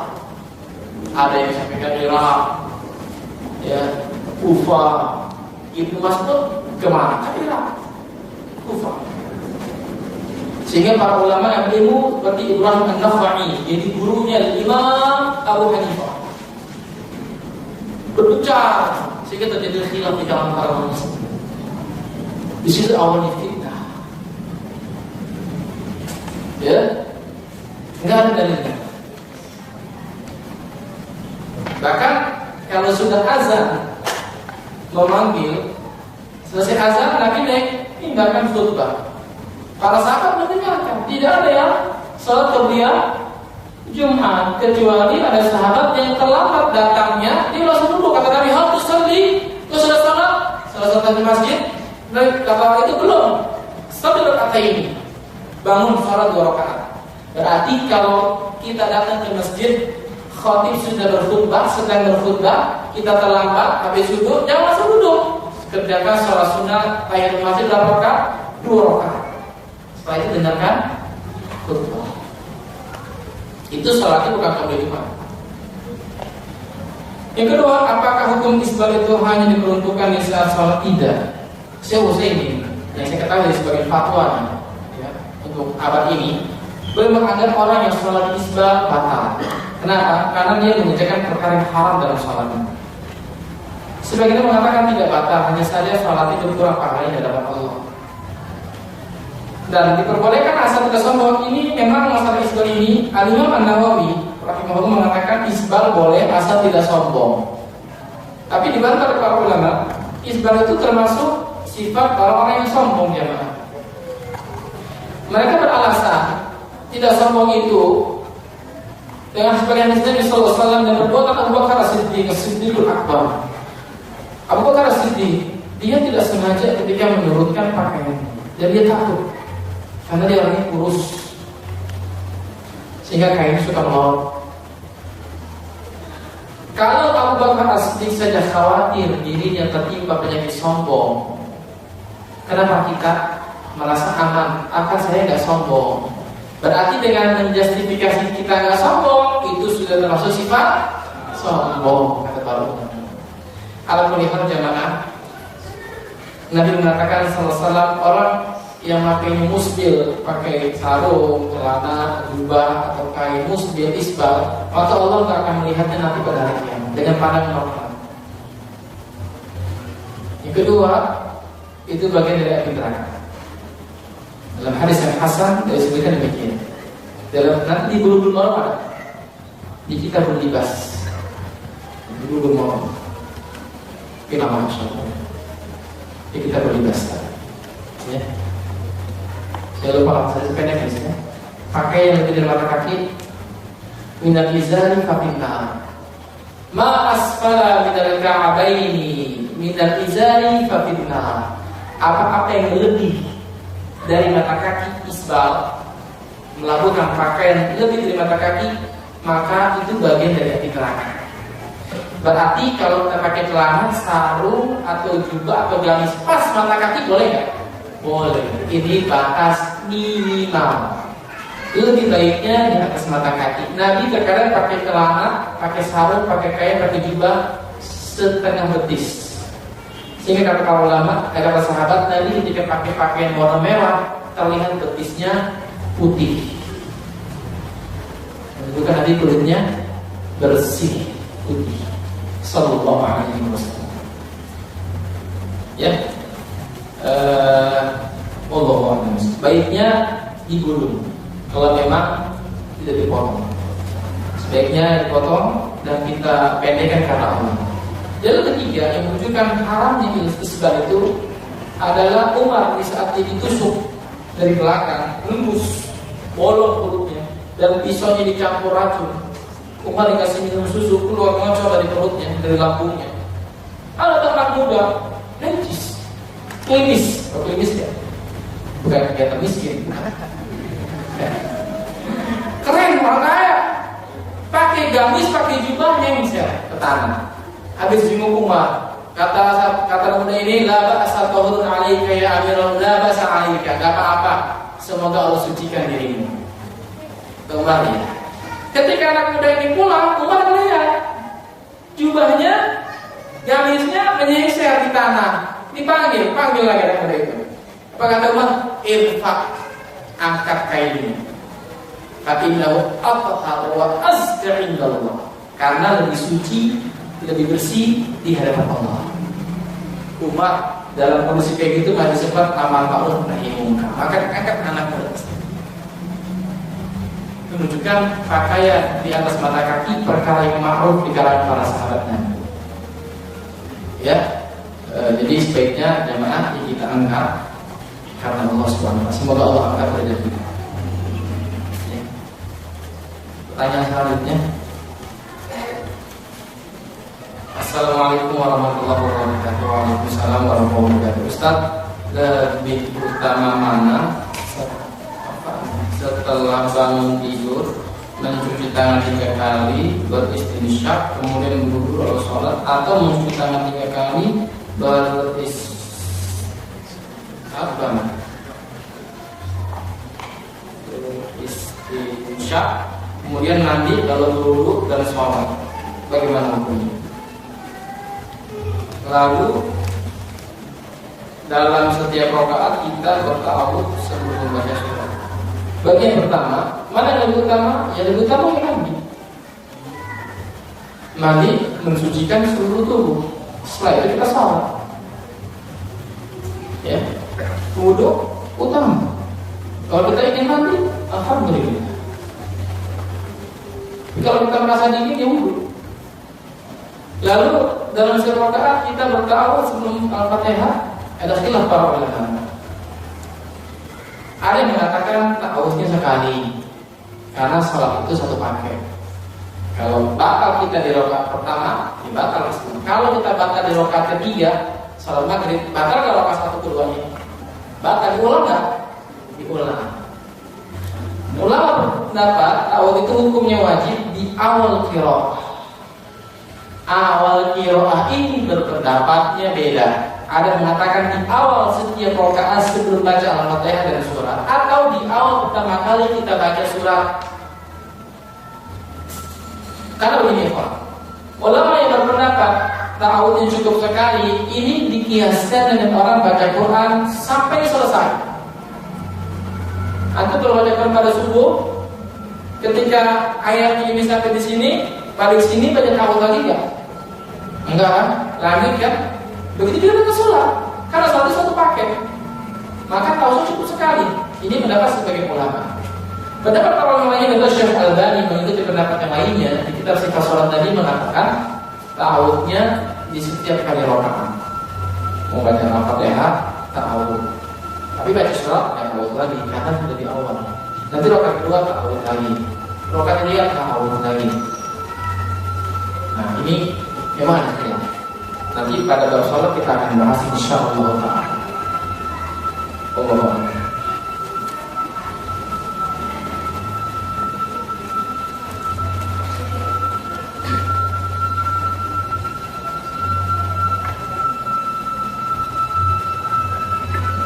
Assalamualaikum warahmatullahi wabarakatuh. Apakah membersihkan kencing laki-laki dengan menyipratkan? Enggak, cipratin aja yang harus dipegang. Cipratin 3 kali sekali. Jangan banyak terasa. Nah aja. Assalamualaikum warahmatullahi wabarakatuh. Apakah ada dapat kunut di sholat sunnah rawatib dan witir? Kalau memang ada, tolong jelaskan hadisnya misalnya. Kunut itu memiliki beberapa makna. Pertama, artinya khusyuk. Yang kedua, artinya tul qiyam, lama ini. Yang ketiga, qira'atul tawil, bacanya panjang. Nah, kunut yang mana yang maksud? Ini kunut artinya berdoa. Ada kunut pada sholat sunnah itu ada pada sholat sunnah witir. Bisa dikerjakan di separuh Ramadan atau di 10 akhir Ramadan. Bisa digunakan sebelum rukuk atau setelah rukuk. Kedua-duanya pun. Ada kuliah memang ada ulama yang berbeda. Nah, kalau sholat sunnah rawatib tidak. Sholat sunnah rawatib tidak. Hanya saja ada pada sholat malam, sholat sunnah witir. Boleh kita pakai kunut witir yang bisa kita baca. Allahumma bina iman hadaini wa afina iman afai wa tawallana iman. Itu dalam hadis riwayat Tirmidzi dari jalan Al-Husain bin Ali radhiyallahu ta'ala anhu. Nanti ada di rumah. Assalamualaikum warahmatullahi wabarakatuh. Bolehkah menggabungkan sholat niat sunnah dengan sholat sunnah lainnya? Contoh sholat qobliyah dengan sholat sunnah wudu. Nah ini para ulama menyebutkan di antaranya Al-Hafidz Ibnu Rajab Al-Hambali dan juga Imam An-Nawawi ini menjelaskan bolehnya menggabungkan dua niat pada ibadah yang sunnah yang satu derajat, satu tingkatan, satu fadilah. Ya. Dan dibedakan kalau ternyata ibadah sunnah itu berbeda fadilahnya, keutamaannya, maka nggak bisa digabung. Jadi sholat sunnah qobliyah dengan sholat sunnah tahiyatul masjid dengan sholat sunnah wudu sama tingkatan. Maka yang mana niat antum semuanya dapat. Walaupun antum tidak berniat menggabungkan niat dua sholat sekaligus, maka dua-duanya dapat. Ya, ini seperti penjelasan Imam Nawawi rahimahullah. Yang kedua, Syekh Al-Albani kitab Al-Thamar Al-Mustatab rahimahullah menjelaskan, membawakan perkataan para ulama yang lainnya. Kalau ternyata sholat itu atau ibadah tersebut berbeda dari segi keutamaannya, maka tidak boleh kita gabungkan. Tidak boleh digabungkan. Ya, Wallahu a'lam. Ini ada dijelaskan para ulama masalah jam'u niyah, jam'u baina niyati, menggabungkan. Assalamualaikum warahmatullahi wabarakatuh. Ketika terjilat anjing, apakah boleh mensucikannya dengan sabun atau deterjen? Boleh, tapi dicampur dengan tanah. Gosok-gosok. Dalam kitab Tawdul Ahkam Syekh Abdullah Bassam rahimahullah, kenapa Nabi katakan ulahu nabi turab? Ternyata deterjen, sabun itu tidak bisa menghilangkan bakteri yang ada pada liur anjing. Maka yang bisa mematikan adalah tanah. Itu dibuktikan oleh Departemen Ilmu Pengetahuan dan Kedokteran Arab Saudi. Anda bisa baca dalam kitab Tawdul Ahkam di jilid pertama oleh Syekh Abdullah Al-Bassam rahimahullah. Subhanallah.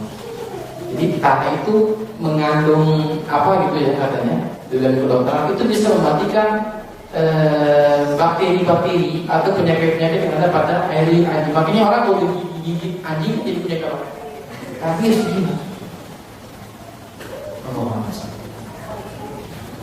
Hukum waris. Berapa lama harta Gonogini dibagi? Gonogini nggak ada. Gonogini nggak ada. Apalagi gini-gini. Ya. Gonogini nggak ada di sana, kecuali begini maksudnya mungkin. Ada istri, suami istri cerai. Istri punya harta, suami punya harta, maka dipisah harta. Karena harta suami bukan harta istri, harta istri juga bukan harta suami. Paham ya? Istri punya usaha, suami punya usaha, dia beda. Kenapa? Karena suami istri kalau meninggal salah satunya bisa saling warisi. Ini ada surah An-Nisa. Suami meninggal, ya, istri dapat waris ya? Berapa? 1/4 kalau tidak punya anak. Kalau punya anak 1/8 turun berarti. Iya. Istri meninggal, suami dapat harta berapa? 1/2 kalau nggak punya anak. Kalau punya anak 1/4. Berarti Allah membedakan kata ulama mana harta istri, mana harta suami. Kalau sudah cerai, jangan saling nuntut harta saya dia, kecuali kalau memang hartanya bercampur. Istri sama suami bikin perusahaan, PT apa, PT yang ribut misalnya, mau bahas apa gitu. Istri punya harta, suami punya harta, tercampur, cerai, ya hartanya dibagi. Mana modal dia, mana keuntungannya? Ini bukan harta kalau gini. Tapi kalau istri minta cerai, namanya khulu, cerai tebus. Justru istri yang mengembalikan maharnya kepada suami. Tapi kalau suami menceraikan istri, maka suami berhak memberikan harta mut'ah. Mut'ah ya, menurut kesanggupan suami. Kasih mobil, apa. Kalau ada ya sudah. Tapi ada istilah harta gonogini. Ini istilah ini dari penjajah Belanda. Itu Belanda pertama kali dengan hukum gonogini KUHP. Allah. Wudhu di air mengalir apa? Doa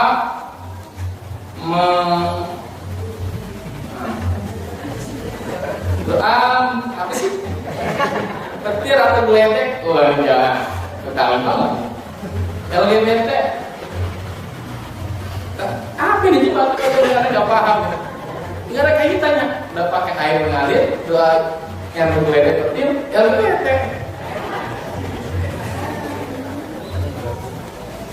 Oh, apa yang nanya langsung aja?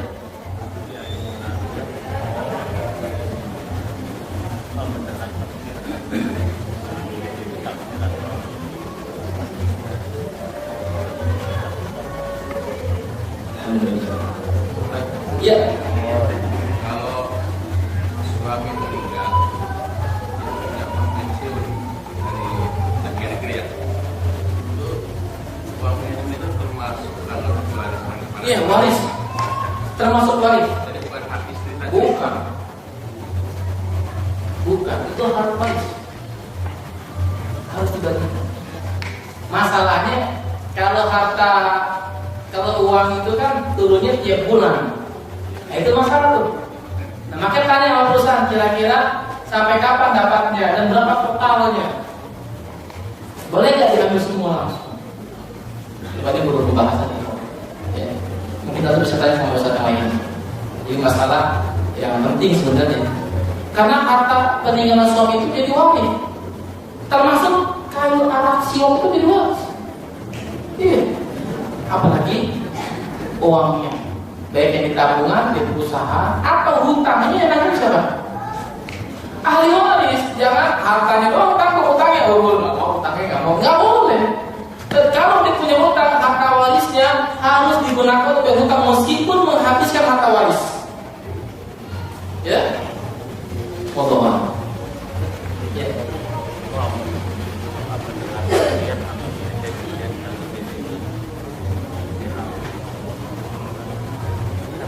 Oh,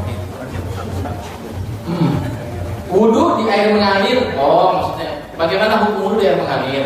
Ini berarti 3 pertanyaan ya. Iya boleh mengalir sungai gitu katanya itu. Selama airnya memang air suci lebih suci kan. Doa mendengar petir berbeda apa doanya? Bismillahir wal malaikatu min khifatihi. Bismillahir bihamdihi wal malaikatu min khifatihi. Jangan ada duduk, buset dah. Jangan. Ustaz kalau duduknya sering banget, baca sekali berulang-ulang, pendapat yang kuat berulang-ulang. Tapi kalau banyak dulu semuanya sekali aja. Allahu Akbar. LGBT takdir atau kita di pertama, tapi nggak boleh berhukum berdalil dengan takdir bisa bermaksiat kepada Allah. Kamu LGBT ya? Kok LGBT? Iya takdir. Yaudah kalau gitu, kalau kita mengatakan takdir, udah sampai kita kebukin takdir nggak mau ya? Mau nggak? Hukumnya haram, dosa. LGBT itu dosa. Tapi jangan diplesetin ya. LGBT kalian ini jangan diplesetin. Laki-laki ganteng giginya 3, jangan. Yang mana tadi belakang lo? Belakang hijab, jangan diplesetin. Ini saya sih kata SMS kayak gini. Lah antum jangan main-mainan begini. Jangan suka nyingkat-nyingkat masalah syariat. Kalau yang lain mah boleh lah. Kalau kita bercanda ya, kayak tadi klimis, kelihatan miskin, ya bukan nggak ada urusannya sama agama. Itu orang kayak gitu kan hukum syariat di situ. Apa tuh? Hukum laki-laki menyerupai wanita dan sebaliknya. Atau perkawinan sama jenis, ini hukum syariat. Gak boleh kita bikin singkatan-singkatan. Nah, karena kita kebablasan bercanda. Nanti ikhwan gambar LGBT, seorang ikhwan ada berapa kanan kiri istrinya, sama anaknya, disingkatin di LGBT. Nah ini gak benar ini. Ini dia permainan. LGBT semua maksiat ikhwan, semua kejelekan itu termasuk takdir Allah. Tapi Allah nggak ridho. Kita ingin cara ridho Allah atau bukan? Ridho Allah yang itu maksud. Jadi kalau ada orang LGBT, pertama dia dosa. Benar ini takdir, tapi jangan berdosa dengan takdir. Saya kan LGBT, saya kan takdir. Nah kalau kita balas dengan hujat takdir, dia akan terima. Ya, ini namanya pemahaman Jabariyah. Semuanya serba takdir. Ya, nanti kajian di Pramita bahas takdir. Masa saya jelaskan kurang lebih. Ada ta'ifah kelompok-kelompok yang berkaitan dengan takdir. Ada yang sesat dan menyesatkan. Ada yang berlebihan tentang takdir kayak Jabariyah. Ada yang berlebihan dalam takdir seperti Qadariyah. Yang pertengahan, Ahlus Sunnah wal Jamaah. Manusia punya kehendak, manusia punya pilihan untuk menentukan, tapi di bawah kehendak Allah Subhanahu wa Ta'ala. Tapi bisa manusia mengindahkan keburukan, tidak disadarkan kepada Allah, tapi kepada orang lain. Dan kita nggak boleh berlandasan takdir di saat maksiat kepada Allah. Karena secara fitrah orang tak akan terima. Contoh, antum punya adik, antum centil kuping. Maaf ya dia takdir, marah dia. Takdir. Ya kan? Marah kan? Atau lagi duduk nih, dicentil. Lagi nulis centil. Aku kasih takdir ya. Marah kan? Marah kan? Marah. Iya, jadi nggak boleh berlandasan takdir dengan maksud kepada Allah. Nanti yang kita balas, udah kalau itu MD aneh balas centilnya 15 kali. Alasan takdir terima nggak? Wah gitu, anaknya cuma sekali, kenapa 15 kali? Kan takdir, nggak apa kami mau. Paham ya?